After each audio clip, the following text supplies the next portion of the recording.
Hi Falcon class. Hope you all keeping well and managing to stay safe. I hope you enjoyed Miss Bailey reading chapter 3 of Kensuke's Kingdom to you today. This is actually one of my favourite books by Michael Morpurgo. He's a fantastic author, and if you've not read any by him before, I would definitely recommend doing so. Anyway, I'm going to crack right on because I know that Miss Bailey's chapter left you on a bit of a cliffhanger, and I expect you're all dying to know what happens next. So here we go. Chapter 4 is called Gibbons and Ghosts. The terrors came fast, one upon another. The lights of the Peggy Sue went away into the dark of the night, leaving me alone in the ocean, alone with the certainty that they were already too far away, that my cries for help could not possibly be heard. I thought then of sharks cruising the black water beneath me, scenting me, already searching me out, homing in on me, and I knew there could be no hope. I would be eaten alive, either that or I would drown slowly. Nothing could save me. I trod water, frantically searching the impenetrable darkness about me for something, anything to swim towards. There was nothing. Then a sudden glimpse of white in the sea. The breaking of a wave, perhaps? But there were no waves. Stella! It had to be. I was so thankful, so relieved not to be all alone. I called out and swam towards her. She would keep bobbing away from me, vanishing, reappearing, then vanishing again. She had seemed so near, but it took several minutes of hard swimming before I came close enough to reach out and touch her. Only then did I realise my mistake. Stella's head was mostly black. This was white. It was my football. I grabbed it and clung on, feeling the unexpected and wonderful buoyancy of it. I held on, treading water and calling for Stella. There was no answer. I called and I called, but every time I opened my mouth now, the seawater washed in. I had to give her up. I had to save myself if I could. There was little point in wasting energy by trying to swim. After all, I had nowhere to swim to. Instead, I would simply float. I would cling to my football, tread water gently, and wait for the Peggy Sue to come back. Sooner or later, they had to discover I was overboard. Sooner or later, they would come looking for me. I mustn't kick too much, just enough to keep my chin above the water, no more. Too much movement would attract the sharks. Morning must come soon. I had to hang on till then. I had to. The water wasn't that cold. I had my football. I had a chance. I kept telling myself that over and over again, but the world stayed stubbornly black about me, and I could feel the water slowly chilling me to death.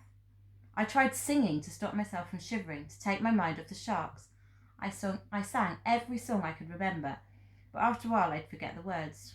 Always I came back to the only song I was sure I could finish, 10 Green Bottles.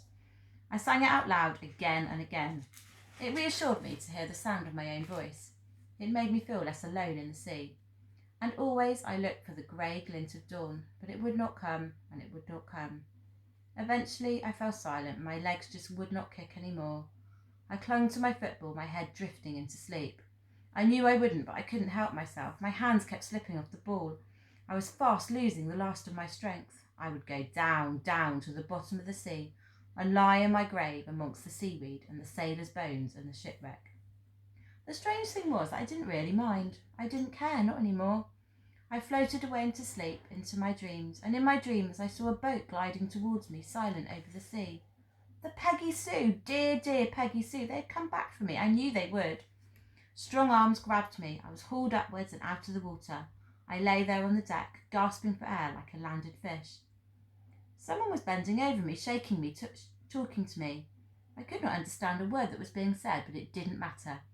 I felt Stella's hot breath on my face, her tongue licking my ear. She was safe, I was safe, all was well. I was woken by a howling, like the howling of a gale through the masts. I looked about me. There were no masts above me, there were no sails. No movement under me either, no breath of wind. Stella Artois was barking, but some way off. I was not on a boat at all, but lying stretched out on sand. The howling became a screaming, a fearful crescendo of screeching that died away in its own echoes. I sat up. I was on a beach, a broad white sweep of sand, with trees growing thick and lush behind me, right down to the beach. Then I saw Stella prancing about in the shallows. I called her, and she came bounding out of the sea to greet me, her tail circling wildly. When all the leaping and licking and hugging were done, I struggled to my feet. I was weak all over. I looked all about me. The wide blue sea was as empty as the cloudless sky above. No Peggy Sue, no boat, nothing, no one. I called again and again for my mother and father.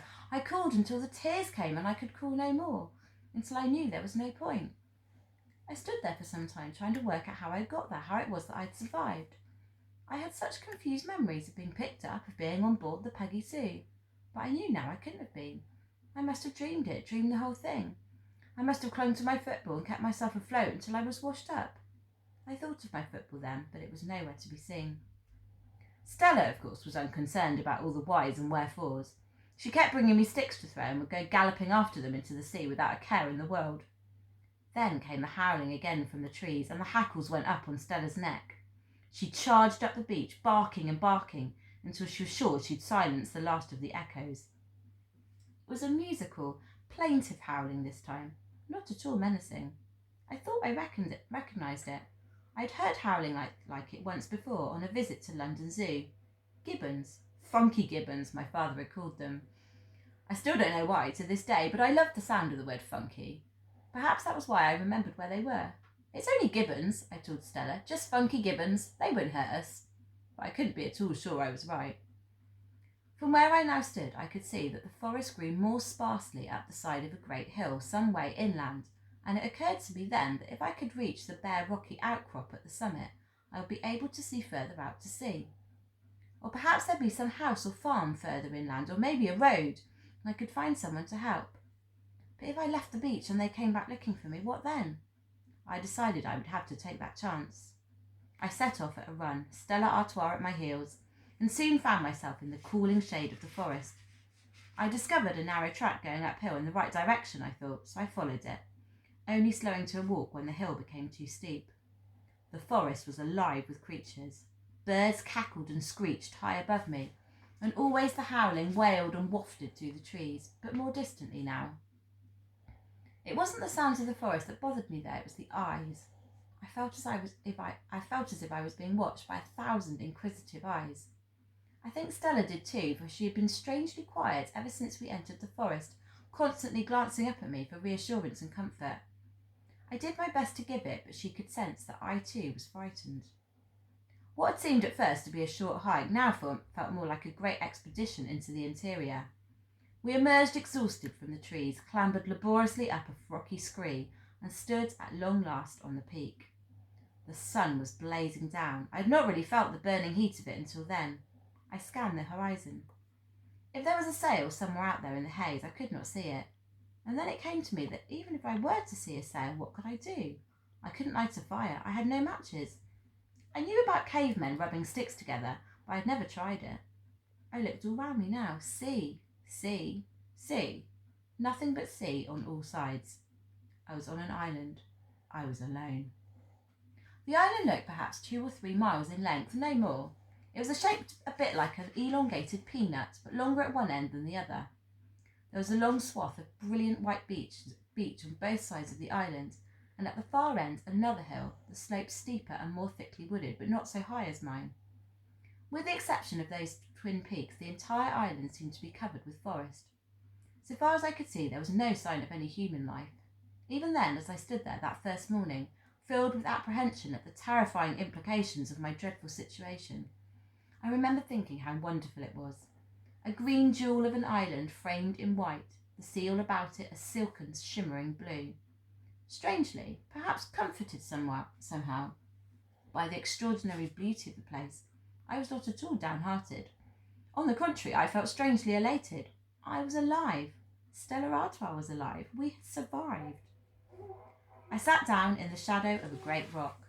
The gibbons set up a renewed chorus of howling and hooting in the forest, and a flock of raucous birds clattered up out of the canopy of the trees below us and flew across the island to settle in the trees on the hillside opposite. We'll be all right, I told Stella. Mum and Dad, they'll come back for us. They're bound to. They will. Mum will get better and then they'll come back. She won't leave us here. She'll find us, you'll see. All we've got to do is keep a look at them and stay alive. Water, we'll need water. But so do these monkeys, right? We've just got to find it, that's all. And there must be food too, fruit or nuts, something, whatever it is that they eat, we'll eat. It helped to speak my thoughts out loud to Stella, helped to calm the panic that came over me now in waves. More than anything, it was Stella's companionship that helped me through those first hours on the island. It seemed to make sense not to plunge at once into the forest looking for water. To be honest, I was too frightened anyway, but rather to explore the shoreline first. I might come across a stream or river flowing out into the sea, and with a bit of luck on the way, I might well find something I could eat as well. I set off in good spirits, leaping down the scree like a mountain goat. Where monkeys lived, I reasoned, we could live. I kept telling myself that. I soon discovered that the track down through the trees was bereft of all edible vegetation. I did see fruit of sorts, what looked to me like fruit anyway. There were coconuts up there too, but the trees were all impossible to climb. Some rose 100 feet, some 200 feet from the forest floor. I had never seen such giant trees. At least the intertwining canopy did provide welcome relief from the heat of the day. All the same, I was becoming desperately parched now, and so was Stella. She padded alongside me all the way, her tongue hanging. She kept giving me baleful looks whenever our eyes met. There was no comfort I could give her. We found our beach once again and set off round the island, keeping wherever possible to the edge of the forest, to the shade. Still, we found no stream. Again, I saw plenty of fruit, but always too high, and the trees were always too smooth, too sheer to climb. I found plenty of coconuts on the ground, but always cracked open and empty inside. When the beach petered out, we had to strike off into the forest itself. Here too I found a narrow track to follow. The forest became impenetrable at this point, dark and menacing.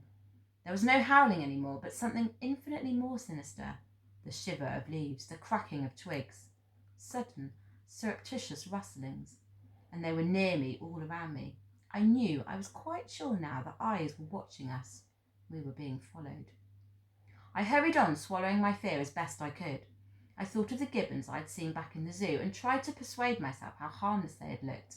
They'd leave us alone. They'd never attack us. They weren't man-eaters. But as the rustlings came ever closer, ever more threatening, I found it harder and harder to convince myself. I began to run, and I kept running until the track brought us out onto rocks, into the blessed light of the day, and there was the sea again. This end of the island appeared to be littered with massive boulders that lay like tumbled cliffs all along the coast. We leaped from one to the other, and all the while I kept a keen eye out for a trickle of a stream coming down through the rocks from the forest above, but I found none. I was exhausted by now. I sat down to rest, my mouth dry, my head throbbing. I was racked with desperate thoughts. I would die of thirst. I would be torn limb from limb by the monkeys. Stella's eyes looked up into mine. There's got to be water, I told her. There's got to be. So, said her eyes, what are you doing sitting here feeling sorry for yourself? I forced myself to my feet and went on. The seawater in the rock pools was so cool, so tempting. I tasted it, but it was salty and brackish. I spat it out at once. You went mad if you drank it, I knew that much. The sun was already low in the sky by the time we reached the beach at the other side of the island. We were only about halfway round by my reckoning. This place was so much bigger than it had seemed from high up on the hill that morning. Despite all my searching, I'd found no water, nothing to eat. I could go no further, and neither could Stella. She lay stretched out beside me on the sand, panting her heart out. We would have to stay where we were for the night. I thought of going into the forest a little way to sleep on ground under the trees. I could make a nest of soft dead leaves. The jungle floor was thick with them, but I dared not venture in, not with the shadow of night falling fast over the island. The howling had started up again, far away in the forest, a last evensong, a chanting that went on and on until darkness covered the island. Insects, that is what I presumed they were anyway, whirred and whined from the forest. There was hollow tapping, like a frantic woodpecker. There was scraping, scratching, and a grunting, grating noise that sounded like frogs. The whole orchestra of the jungle was tuning up. But it wasn't the sounds that frightened me, it was those phantom eyes. I wanted to be as far as possible from those eyes. I found a small cave at one end of the beach with a dry, sandy floor. I lay down and tried to sleep, but Stella would not let me. She whined at me in the pain of her hunger and thirst, so that I slept only fitfully. The jungle groaned and cackled and croaked, and all night long the mosquitoes were at me too. They whined in my ears and drove me mad. I held my hands over my ears to shut out the sound of them. I curled myself round Stella, tried to forget where I was, to lose myself in my dreams. I remembered then that it was my birthday, and thought of my last birthday back at home with Eddie and Matt, and the barbecue we'd had in the garden. How the sausages had smelled so good. I slept at last. The next morning I woke cold and hungry and shivering and bitten all over. It took me some moments to remember where I was and all that had happened to me. I was suddenly overwhelmed by one cruel reality after another. My utter aloneness, my separation from my mother and father, and the dangers all around me. I cried aloud in my misery until I saw that Stella was gone. I ran out of the cave. She was nowhere to be seen. I called for her, I listened for her, but only the gibbons howled in reply. Then I turned and saw her. She was up on the rocks high above my cave, half hidden from me, but even so I could see that her head was down. She was clearly intent on something. I clambered up to find out what it was. I heard her drinking before I got there, lapping rhythmically, noisily as she always did. She did not even look up as I approached. That was when I saw that she was drinking from a bowl, a battered tin bowl. Then I noticed something strange up on a flat shelf of rock above her. I left Stella to her water feast and climbed up further to investigate. Another bowl of water, and beside it palm leaves laid out on the rock and half covered by an upturned tin. I sat down and drank the water without pause for breath. Water had never tasted so wonderful to me as it did then. Still gasping, I lifted aside the tin. Fish! Thin strips of translucent white fish, dozens of them, laid out neatly in rows on the palm leaves, and 5, 6, 7 small red bananas. Red bananas! I ate the fish first, savouring each precious strip. But even as I ate, I was looking around me, looking for a telltale trembling of leaves at the edge of the forest, or for a trail of footprints in the sand. I could see none. Yet someone had brought this to me. Someone must be there. Someone must be watching me. I wasn't sure whether to be fearful at this revelation or overjoyed. Stella interrupted my thoughts. She was whimpering pitifully at me from the rock below, and I knew it wasn't love or comfort she was after. She caught every strip of fish I threw her, snaffled it in one gulp, and waited for the next, head on one side, one ear pricked. After that, it was one for me, one for her. Her beseeching eyes would not let me do otherwise. The fish was raw, but I did not mind. I was too hungry to mind, and so was Stella. I kept the red bananas all to myself. I ate every single one of them. They weren't at all like bananas back home, but much sweeter altogether, much juicier, much more delicious. I could have eaten a dozen more. Once I had finished, I stood up and scanned the forest. My benefactor, whoever he or she was, had to be somewhere close by. I was sure I had nothing to fear. I had to make some kind of contact. I put my hands to my mouth and called out again and again, "Thank you, thank you, thank you." My words echoed round the island. Suddenly the forest was alive again with noise, a great cacophony of singing and hooting and howling and cawing and croaking. Stella barked wildly back at it. As for me, I felt suddenly exhilarated, elated, ecstatically happy. I jumped up and down, laughing and laughing, until my laughter turned to tears of joy. I was not alone on this island. Whoever was here must be friendly. Why else would they have fed us? But why wouldn't they show themselves? They would have to come back for the bowls, I thought. I would leave a message. I found a sharp stone, knelt down and scraped out my message on the rock beside the bowls. "Thank you. My name is Michael. I fell off a boat. Who are you?" After that, I determined to remain on the beach all day and stay close to my cave and the rock above, where the fish had been left for us. I would keep it always in sight, so that I would at least be able to see who it was that had helped me. Stella ran on ahead of me down into the sea, barking at me, inviting me to join her. I didn't need any persuading. I plunged and cavorted and whooped and splashed, but through all my antics, she just cruised steadily on. She always looked so serious when she swam, chin up and paddling purposefully. The sea was balmy and calm, barely a ripple of a wave to be seen. I didn't dare go out of my depth. I'd had quite enough of that for a lifetime. I came out clean and refreshed and invigorated, a new person. The sea was a great healer. My bites were still there, but they did not burn any more. I decided I would explore further along the beach, right to the end if I could, just so long as I could keep my cave in view all the time. There were shells here, millions of them, golden and pink, thrown up in long lines all along the beach. Before long, I came across what seemed at one distance away like a flat wedge of rock protruding only very slightly from the sand. Stella was scrabbling excitedly at the edge of it. It turned out not to be a rock at all, but a long sheet of rusted metal, clearly all that was left of the side of a ship's hull, now sunk deep in the sand.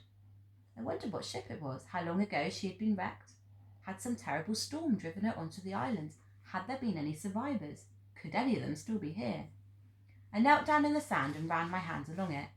I noticed then that a fragment of clear glass lying in the sand nearby, from a bottle perhaps. It was hot to touch, too hot to handle. It came to me in a flash. Eddie had shown me how to do it. We tried it in the playground at school, hiding behind the dustbins where no one could see us. A piece of paper, a bit of glass, and the sun. We had made fire.